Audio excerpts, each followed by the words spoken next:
Good afternoon, class. We are looking at exam 3 review, chapter 3, differentiation rules, chapter 4, application of differentiation. And here's the third part covering section 3.11, hyperbolic functions, and 4.1, maximum and minimum values. Basically, first I want to start with reminding you of what you've learned about hyperbolic functions before. Uh, Going back to unit circle, x squared plus y squared equals 1. Cosine squared plus sine squared equals 1 in the case of a circle. In the case of a hyperbola, x squared minus y squared equals 1. And according to that, cos squared minus sinh squared equals 1. This is the reason it's known as periodic function here, connecting to unit circle, and hyperbola connecting to hyperbolic functions connecting to hyperbolas. Some of the definitions: cos x, or hyperbolic cosine, is precisely defined as e to the power of x plus e to the power minus x divided by 2. Hyperbolic sine or sinh x, e to the power of x minus e to the power minus x divided by 2. So that's by definition.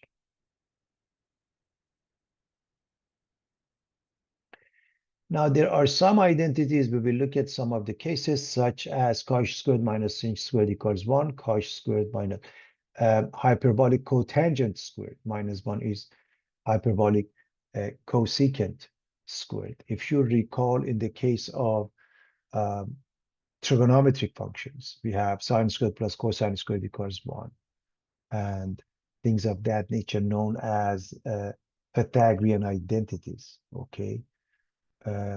So these are similar to those. 1 minus hyperbolic tangent squared is hyperbolic secant squared. So if you recall, for example, 1 plus tan squared is secant squared. So they're slightly different. They're fairly similar.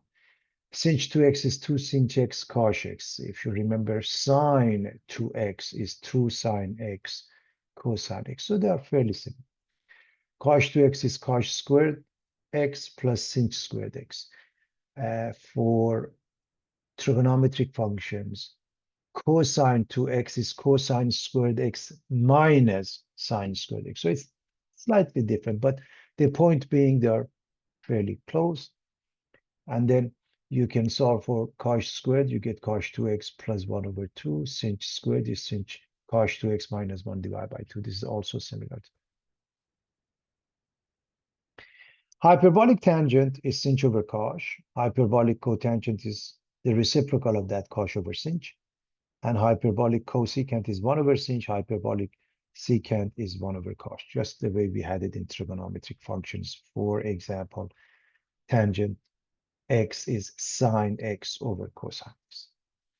And other than that, remember, for example, sine is an odd function and cosine is an even function. So sinh of minus x is minus sinh x, that's also odd. And cos minus x is cos x, that's even. Sinh of x plus y is sinh x cos y plus cos x sinh y. And cos of x plus y is cos x cos y plus sinh x sinh y. This is similar to that. This one actually cosine of x plus y is cosine x cosine y minus sine x sine y. So it's similar to what we have learned in as far as trigonometric functions are concerned, slightly different. And we have the derivatives. The derivative of sinh is cos. The derivative of cos is sinh. If you recall, the derivative of cosine is negative sine. So that might be the difference. The derivative of hyperbolic tangent is hyperbolic secant squared, and the rest of them follow in the same manner, everybody. Sinh inverse, the inverse functions have a definition as far as the original functions are concerned. They are in terms of exponential functions. Now, the inverse would be in terms of logs, more specifically, natural logs. Sinh inverse of x is ln of x plus the square root of x squared plus 1. And the rest of them follow in the same manner. And then we have the derivative of sine inverse is 1 over square root of 1 minus x squared. The derivative of sinh inverse is 1 over square root of x squared plus 1. So those are also similar, slightly different. This is the synopsis of the information about hyperbolic functions. And again, we wanted to compare and contrast with trigonometric functions that follow the unit circle and periodic function sine squared plus cosine squared equals 1 versus cos squared minus sinh squared equals 1, just to have an idea. And they have some applications, as do trigonometric functions. All right, so let's prove cos squared minus sinh squared equals 1. And again, the way you read it, either cos or hyperbolic cosine, sinh or hyperbolic sine. Again, here's the definition. And as we did with trigonometric identities, we would go to the very basics and we start proving more complicated stuff. In this case, we're going to go to the basics. That means the definitions. And so the left-hand side, remember, in the case of trigonometric functions, also we start with the more complicated side. In this case, is the LHS, standing for left-hand side. And we're going to replace the cos with e to the power of x plus e to the power minus x over 2 quantity squared, and sinh the same thing squared.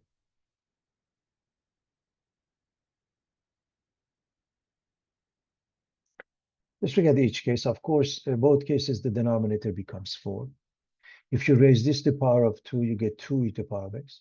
And then this would be 2 times the first times the last, 2 e to the power of x, e to the power minus x, and then e to the power minus x to the second power, which means e to the power of minus 2x. This ends up being exactly the same with the negative in between, minus 2 e to the power of x, e to the power minus x. So I'm basically using the following, everybody.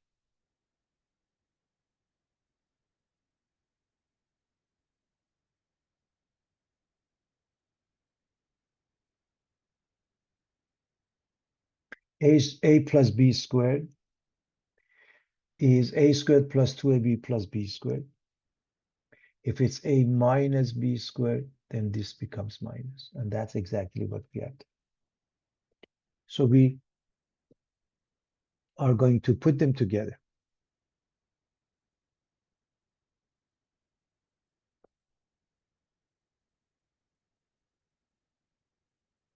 We need to notice this.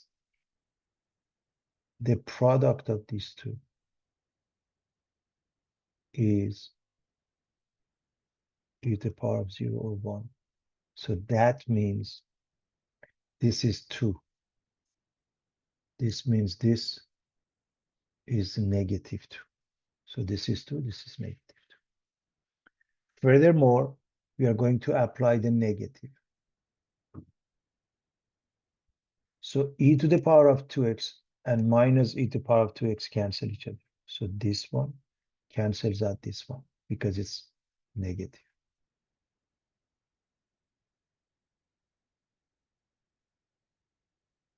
E to the power minus 2x and this one cancel each other because it's minus e to the power minus 2x. So what is left? 2 minus minus 2. 4 over 4 equals 1. So I hope everybody's okay with the proof. This is basic algebra. A quick recap. You replace the cos, you replace the sinh, and you square each one. The denominator in both cases becomes 4.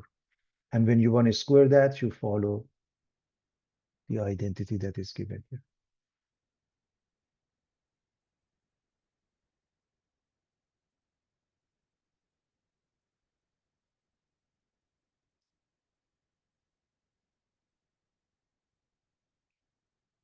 Prove 1 minus hyperbolic tangent squared x is hyperbolic secant squared x.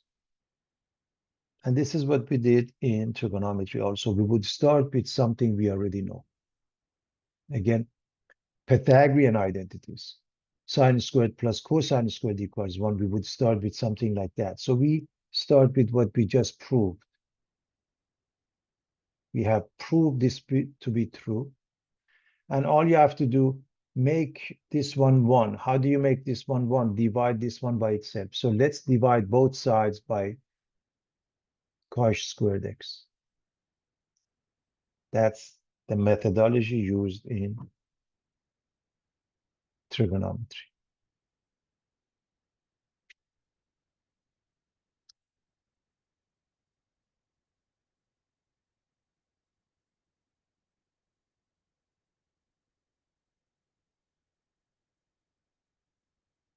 What do we get? This one is 1. Sinh over cosh is hyperbolic tangent. So minus hyperbolic tangent squared. 1 over cosh is hyperbolic secant. This is squared, hyperbolic secant squared. So believe it or not, that's the proof, and we are done. It's that simple, everybody.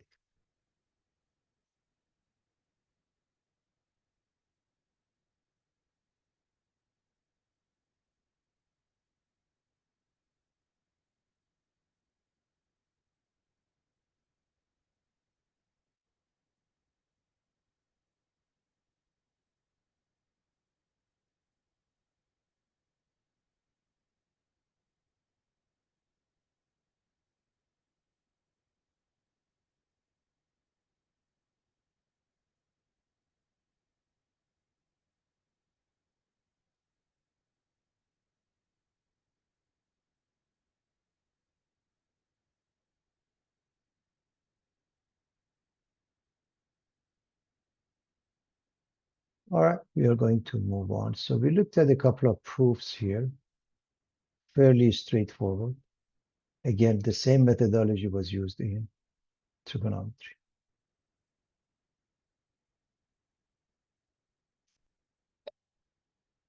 Differentiate the dx of sinh of 10x squared. And the derivative of sinh is cosh. So just what we did with trigonometric functions, sinh and stop. The derivative of sinh is cosh. If this is x, you just write x and you're done. But it's not. So whatever it is, because you need the argument of sine, or in this case, the argument of sinh, hyperbolic sine. The argument is whatever it is 10x squared. And then by the chain rule, g prime of x, or du dx, the derivative of 10x squared, which is 20x. And of course, we put the 20x in front. We write the 20x cosh of 10x squared, and we are done.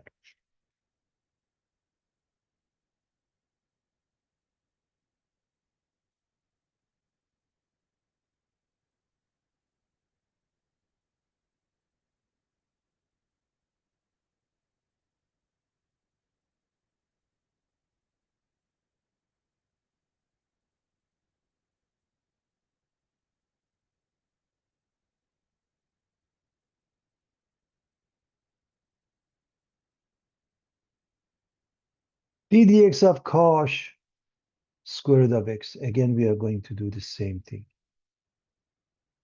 We're going to look at cosh. And the derivative of cosh is sinh. So just write sinh. Again, in the case of a trigonometric functions, the derivative of sine is cosine, but the derivative of cosine is negative sine. Not the case here. So sinh. Sinh of what? The same argument, square root of x. And then, again, du dx. We want the derivative of this piece. And to write the derivative of this piece, remember, this is x to the power of 1/2. Its derivative is 1/2. X to the power of negative 1/2, or 1/2 square root of x. And so we rewrite it as sinh square root of x over 2 square root of x as the final answer.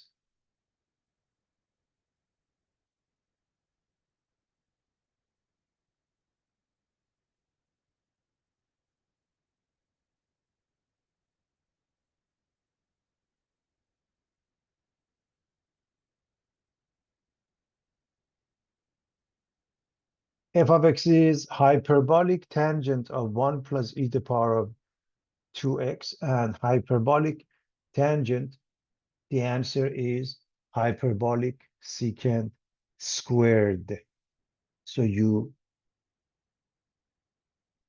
just look at hyperbolic tangent. So hyperbolic secant squared.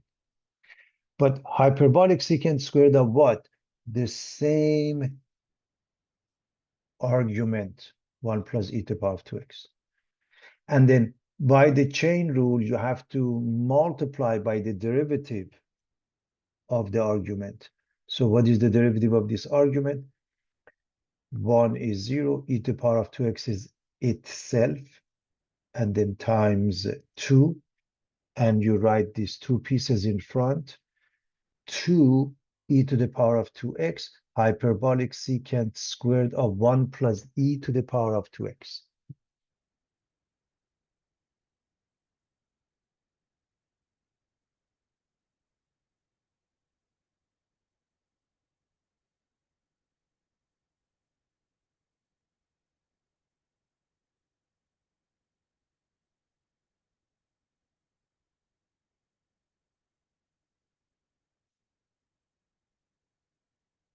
So that's pretty straightforward.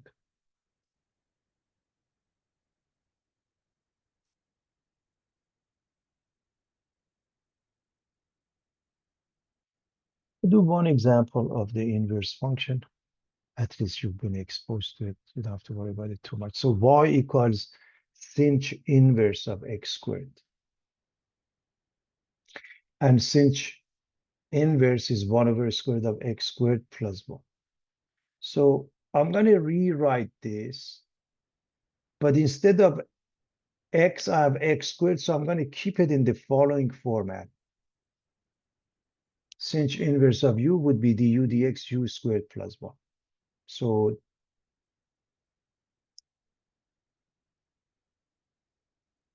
this is u, everybody. So I'm going to write 1 over something squared, that means x squared, squared, and then times the derivative of x squared, which is 2x.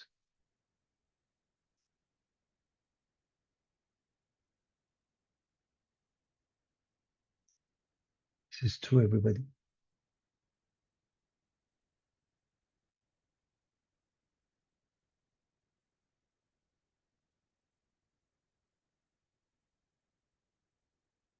By the chain rule times the derivative of x squared, which is 2x. Which in essence, we are following this. This is du dx, and then this is u x squared, u squared. So this becomes x to the power of 4. This, you put it in the numerator, you get 2x over the square root of x to the power of 4 plus 1. Let's quickly recap on that.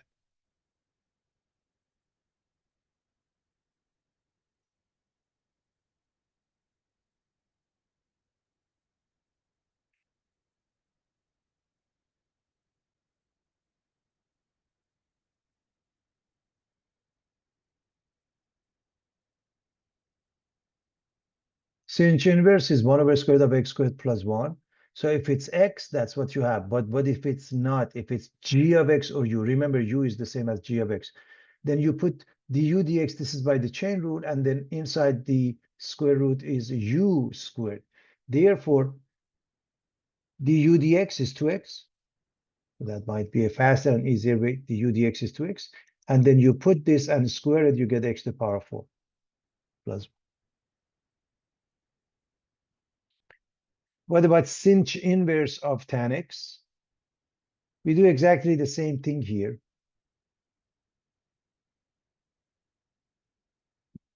And this is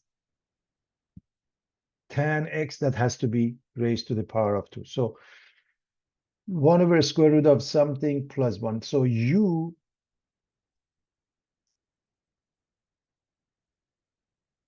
is tan x, everybody. So we need u squared here, which is tan squared.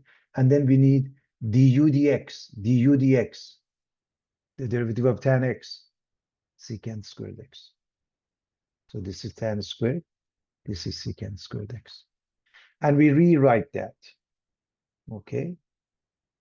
So the numerator is secant squared, the square root of tan squared x plus 1. I hope you remember this is one of those Pythagorean identities. Itself is secant squared, or in other words, secant x.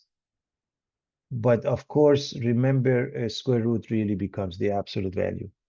And so the answer is absolute value. It's important to remember that this expression is absolute value of x and not necessarily x, unless you know x is positive. That's why this really is replaced with absolute value of secant x, and the division of the two is still absolute value of secant x. Okay. A quick recap. Can go with that du dx over square root of u squared plus 1. So du dx, u is tan x. The derivative of tan x is secant squared over the square root of, now you're going to square that, you get tan squared plus 1. The rest is basic trigonometric identities that we are supposed to be comfortable with.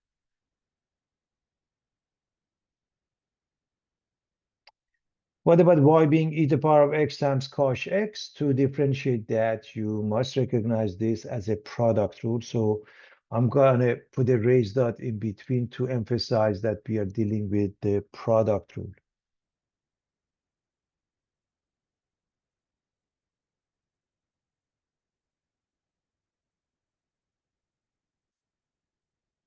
Which means this is f, this is g, the derivative is f prime g plus g prime f.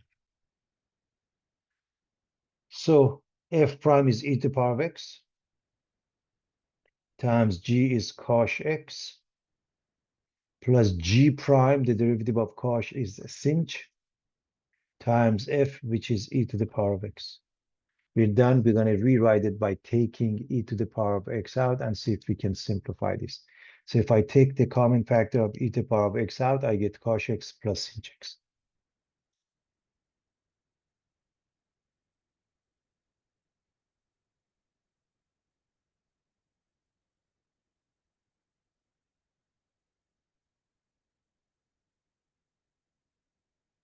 What happens when we add these two?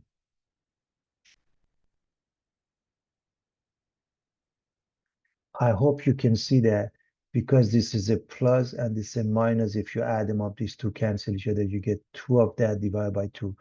The sum of these two, everybody, is e to the power of x. So I'm going to leave it for you to check it. Add these two, and that gives you e to the power of x. So we get e to the power of x times e to the power of x, which is e to the power of 2x. Again, I hope you see that if you add these two expressions on the right, e to the power minus x cancel out. You have 2 of those. The denominator is 2, becomes e to the power of x, and you are done. So that's the extent of hyperbolic functions. And of course, there are a few more, that you can work on with, some practice. You become very comfortable. Now we're going to go to chapter 4, and these are the areas we are going to cover. So we start with the first one. First, a definition, critical point, short, CP. A critical number or point of a function f is a number c such that f prime is 0 or f prime does not exist, DN.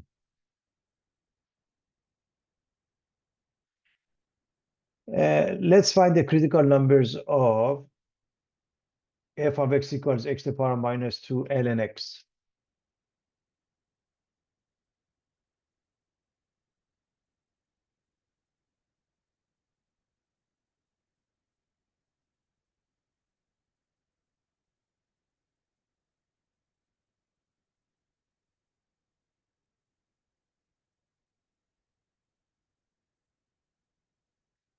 So the process is to find f prime of x first. And to do so,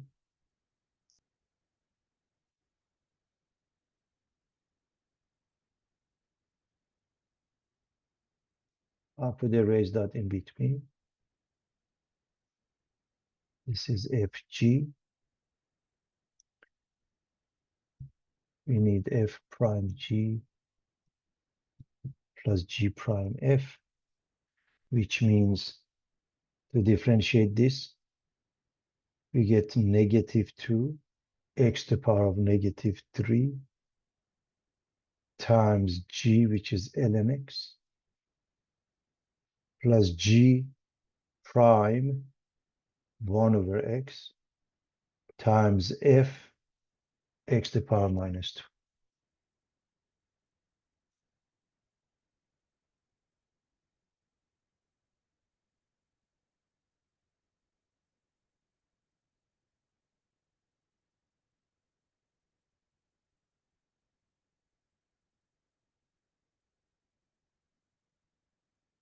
So this will give us -2 x to the power of -3 ln x, and this 2,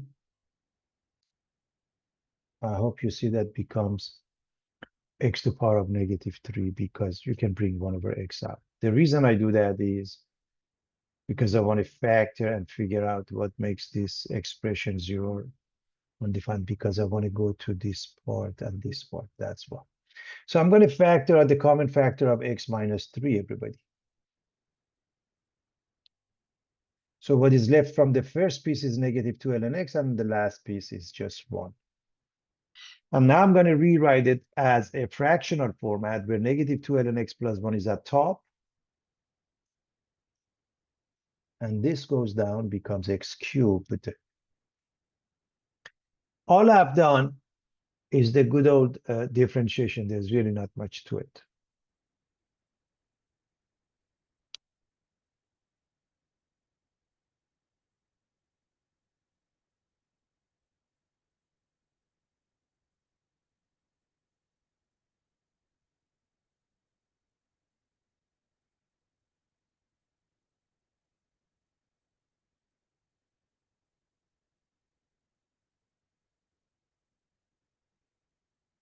The next step is to look at f prime being 0, and f prime doesn't exist.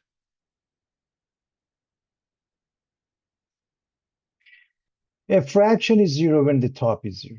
A fraction doesn't exist when the bottom is 0. You remember that. So we are going to look at this case. The numerator is 0. -2 ln x plus 1 is 0. You take this to the other side, becomes -1. Ln x becomes 1/2. And remember, you don't have a base is e, and if you go with that, e to the power of 1/2. X is e to the power of 1/2. So that is a critical point of the function. Now, f prime does not exist. That means the denominator is 0. And that can't be, because this is not part of the domain. How do we know that? It's very simple, everybody. Let's go back to the original function. Let me just erase my word. This one means ln x over x squared. Now, as far as x squared is concerned, just x can't be 0. As far as ln x is concerned, the domain is from 0 to infinity. 0 is not included. So x equals 0 is not part of the domain of the original function. That's why you don't have to worry about it. So there's only one critical point, and you're done. That's how you find critical points.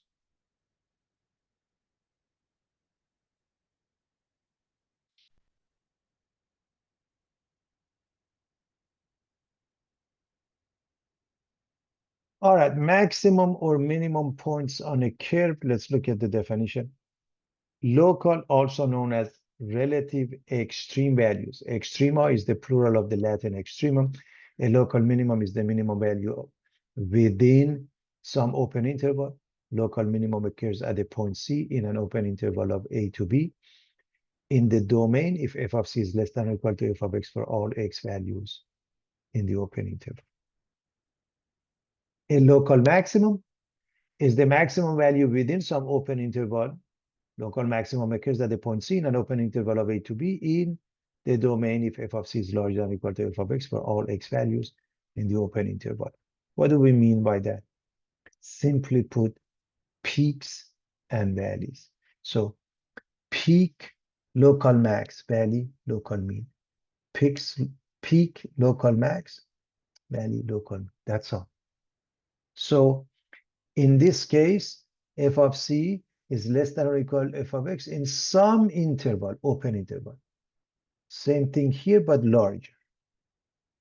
Whereas absolute or global refers to the entire domain. Absolute or global extreme values of extrema are either maximum or minimum points on a curve.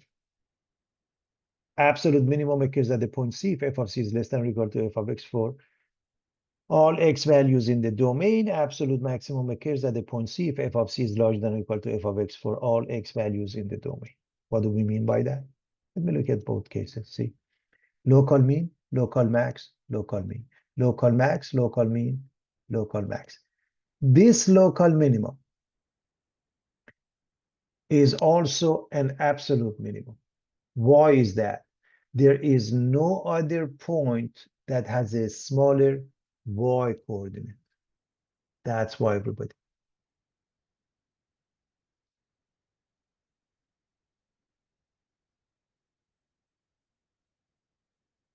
This one is a local max, also an absolute max, because no other point has a larger y coordinate than that point in the entire domain.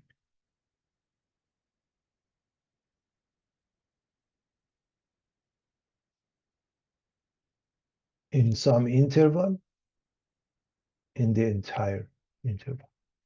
By the way, again, this is absolute, but also is considered local because it happens in the interior. Now, local or relative extreme values, Fermat's theorem. If a function f has a local maximum value or a local minimum value at an interior point C of its domain, and if f prime exists at C, then f prime of C must be 0. If you look at this case, if you draw a short tangent line, you see the tangent lines are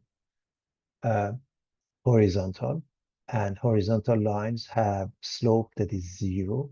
So the slope for this one and this one is 0. So if there is a max or mean in the interior, and if f prime exists, then f prime at those points must be 0. That's the case here, that's the case here. This one, f prime does not exist. Okay. So this happened to be a local max as well as absolute, because if this is the entire domain, this is as large as it gets. Note, local extremes in the interior of the function occur where f prime is 0 or f prime is undefined at critical points, but critical points are not always maximum or minimum values.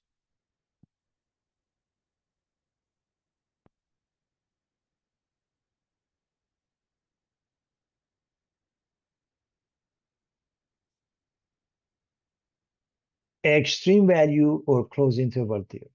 If f is continuous over a closed interval of a to b, brackets represent closed, then f has a maximum and minimum value over the interval.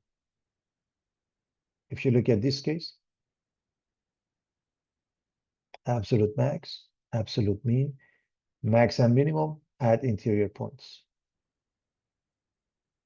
Absolute max, absolute mean, max and minimum at endpoints. Endpoints, if anything, they can only be absolute. They can't be local. Absolute max, absolute mean, maximum at interior point, minimum at endpoint. To find absolute max and minimum values by extreme value or closed interval theorem, number one, find the critical points or CPs and evaluate the function at these points, f of CPs. Number two, find the values of the function at the end points, f of A and B, f of A, f of B. The largest value is the absolute max, and the smallest value is the absolute mean. In other words, evaluate the function at the end points also at every critical point within that interval. The largest value gives you the absolute max, the smallest gives you the absolute mean.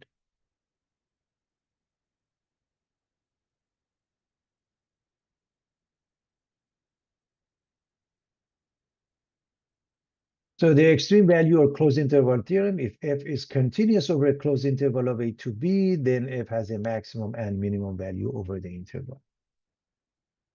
Let's start with a very simple example. Find the absolute max and minimum values of f on the given interval. F of x is 1/3 x cubed minus 9x.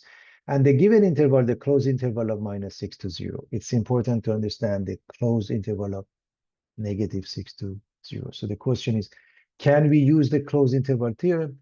Let me remind you of a couple of things. Number one,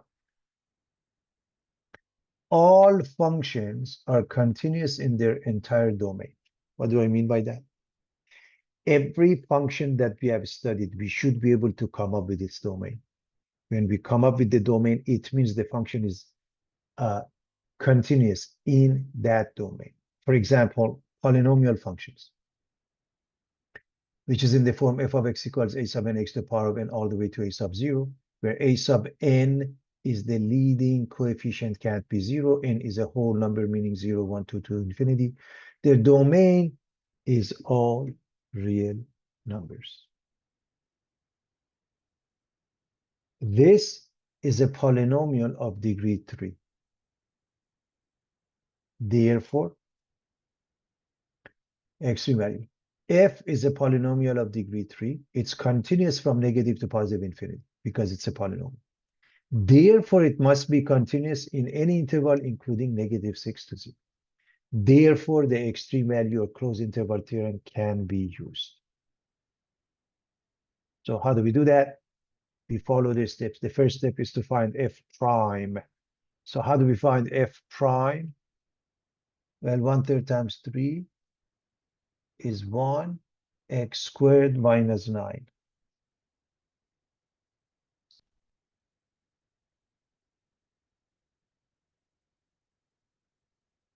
The next step is to set f prime equal to 0. And to do so, we're going to factor it into x plus 3x minus 3.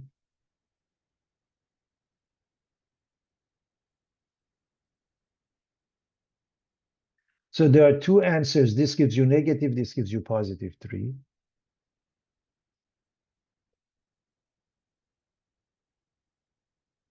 The second part where f prime d and e does not exist, f prime does not exist, doesn't produce any solutions. This is phi, a Greek letter representing an empty set. Why is that? F prime itself is a polynomial of degree 2. It exists everywhere. The domain is all real numbers, so this doesn't give us any solutions. So we have only two solutions, two critical points. Are these two in the given interval? Well, -3 is in between, yes. What about +3? No. So you can only use -3. -3 is an element of, I'm reminding you of what this means again in set theory. This is looking like an epsilon. It's read an element of. We've gone over that before. So that means we are ready to evaluate the original function, because the next step says after you find them, find f of a, b, f of c1, c2, find the functional value at the critical points as well as the endpoints. So let me erase my work. F of -6, f of -3, f of 0. So you use the same original function and you plug in -6. So 1/3 negative 6 cubed minus 9 times negative 6. This negative 6 cubed is negative 216. 1/3 of that is minus 72. This is plus 54. They add up to negative 18.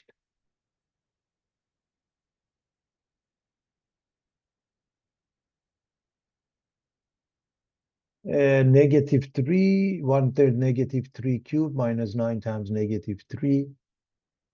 This is negative 27 divided by 3, negative 9 plus 27 is 18. If you plug in 0, of course, you get 0.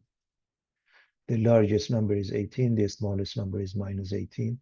So absolute max is the largest value. Absolute max is 18 at this pair. Absolute mean is the smallest value, this one at this pair. And the way we write it, absolute maximum is 18 at negative 318. Absolute minimum is negative 18 at minus 6, minus 18. This is the way I write it. And you got to be careful the way they ask you to write it. In order to receive full credit, you write the way they want it. Maybe they ask you for the pair or just X and Y separately.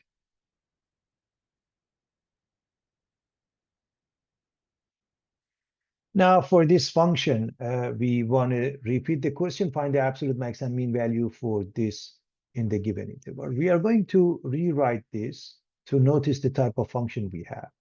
This is the cube root of x plus 3 to the second power minus 5.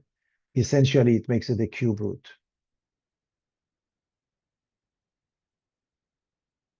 And as you know, cube root is continuous from negative to positive infinity.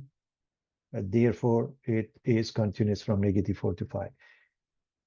So f is a cube root function. It's continuous from negative to positive infinity, and it's continuous over negative 4 to 5.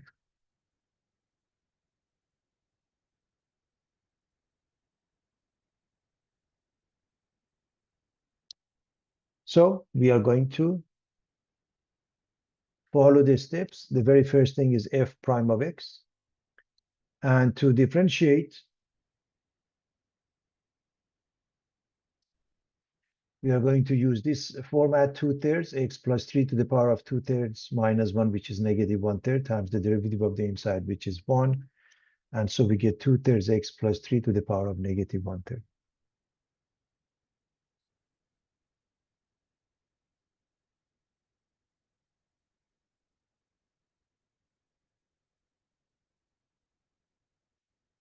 We take this down and make it to the power of positive 1/3.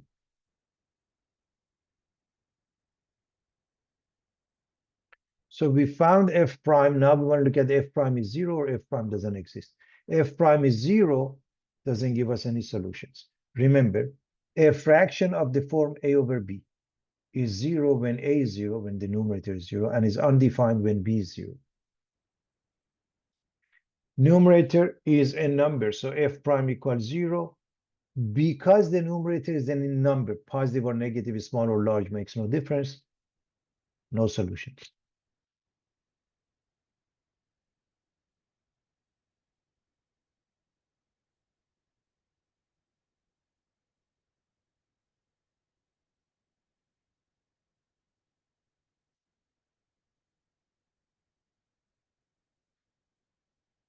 F prime doesn't exist. A fraction is 0 or doesn't exist if the bottom or the denominator is 0. So obviously, you don't even have to solve it. You can see if x is minus 3, there is no solution. Is negative 3 in between the given interval? Yes, we can use it. So negative 3 is an element of negative 4 to 5. We can use it. We are going to evaluate the original function at those values. Now,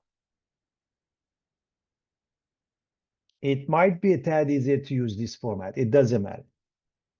You can do it by hand. So we are going to put negative 4 in there.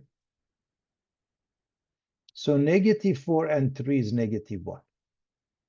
Cube rooted becomes -1. Square it becomes +1. -5, -4.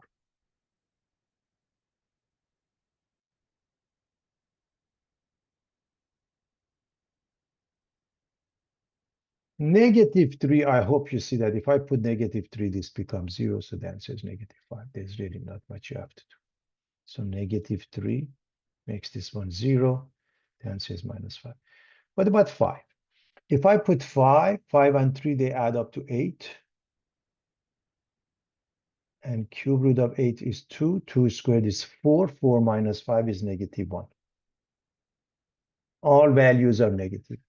Therefore, here's the absolute max, here's the absolute mean. The way we write it, absolute maximum is -1 at this pair, 5, comma, -1.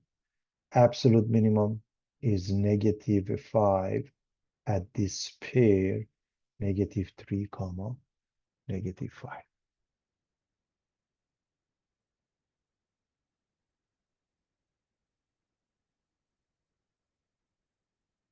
So it's pretty straightforward.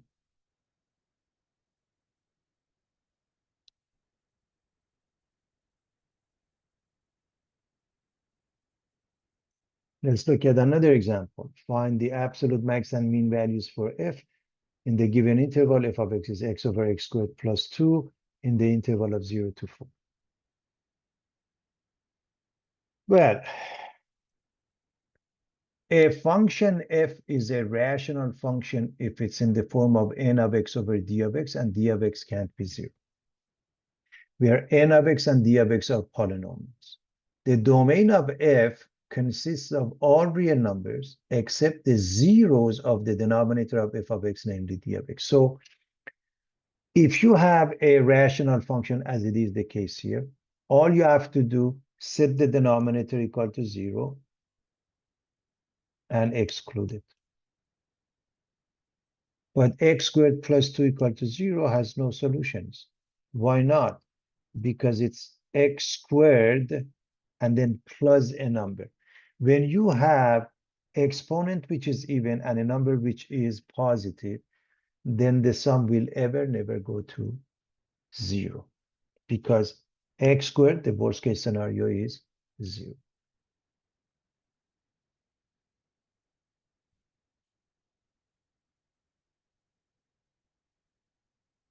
So normally in the case of a rational expression, you have to exclude something to get your domain. In this case, there is nothing to exclude. So although it's a rational number, it's continuous from negative to positive infinity because we couldn't find anything.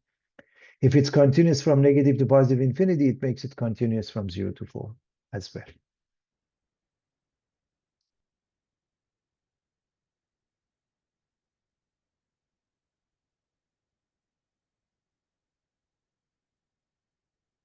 All right, so we are going to follow that and start with f prime of x. To do f prime of x, we have to go with the quotient rule. So let me erase my work. So this is f over g, which means we need f prime g minus g prime f over g squared. So f prime is 1 times g, which is x squared plus 2, minus g prime is 2x times x, and just write the bottom squared.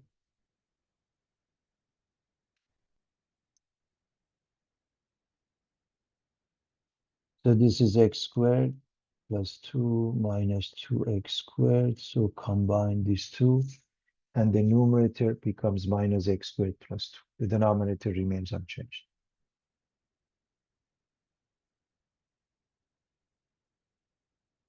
F prime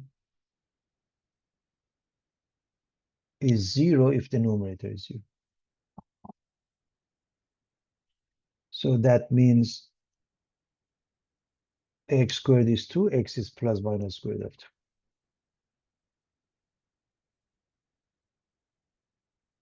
F prime doesn't exist if the denominator is 0. We already shown that x squared plus 2 can't be 0. Therefore, x squared plus 2 to any power can't be 0, and that doesn't produce any solutions. So we are going to check with those two numbers. Square root of 2 is 1.41 roughly. Is it in between? Yes. But minus square root of 2, minus any number is just 0 here, so it can't be. So only square root of 2 can be used. So we go back to the original function. We use those two as well as square root of 2. So f of 0, f of 4, and f of square root of 2. The function obviously we use is x over x squared plus 2. So if I put 0 here, it doesn't, the bottom becomes 2, so 0 over 2 is 0. So that's very straightforward.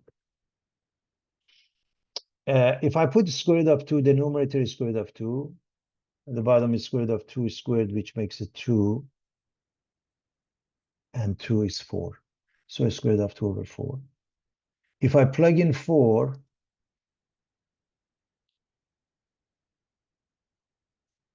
I get 16 here. So I get 4 over 18 or 2 over 9. And you should recognize this is larger than this. But if you don't, you can put it in decimal format to recognize it. And the reason one can recognize 4 times a little 2 and something becomes 9. So if you multiply this one by 2 is larger than that, because 2 square root of 2 is about 1.41 times 2 is 2.82. So here's the maximum, here's the minimum, and here's how we write it. Absolute max is this number, or roughly 0.35 at this pair. Absolute mean is 0 at 0, 0. By the way, 2 over 9 is 0.2 bar. Everybody knows that.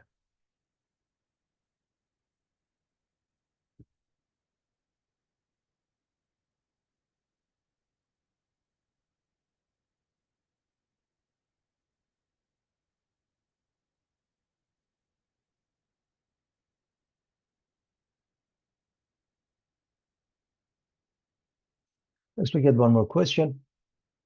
Find the absolute max and minimum value of f for the given interval. F of x is x squared minus 1 quantity cube in the interval of -1 to 2. And again, reminding you that all functions are continuous in their entire domain, and this is a polynomial. So what about this polynomial? The degree, whenever you claim something is a polynomial, you have to mention the degree. The degree is 2 times 3, 6. So this is a polynomial of degree 6. That means it's continuous from negative to positive infinity, which makes it continuous in the given interval of -1 to 2. So we are going to find the very first step, f prime of x. So 3 times x squared minus 1 squared times the derivative of the inside 2x. 2x and 3, we put it in front, we make it 6x. So this is f prime of x, everybody.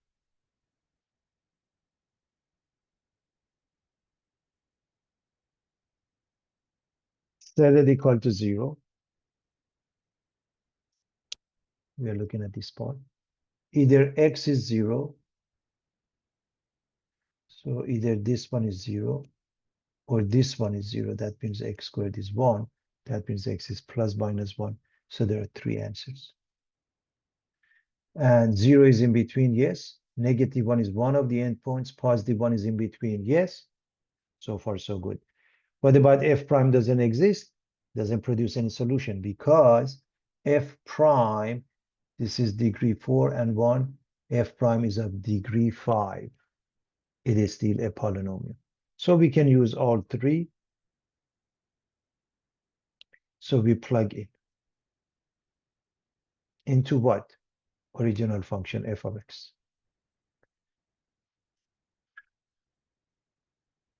If I plug in -1, square it becomes +1 minus 1 is 0, and 0 cubed is 0.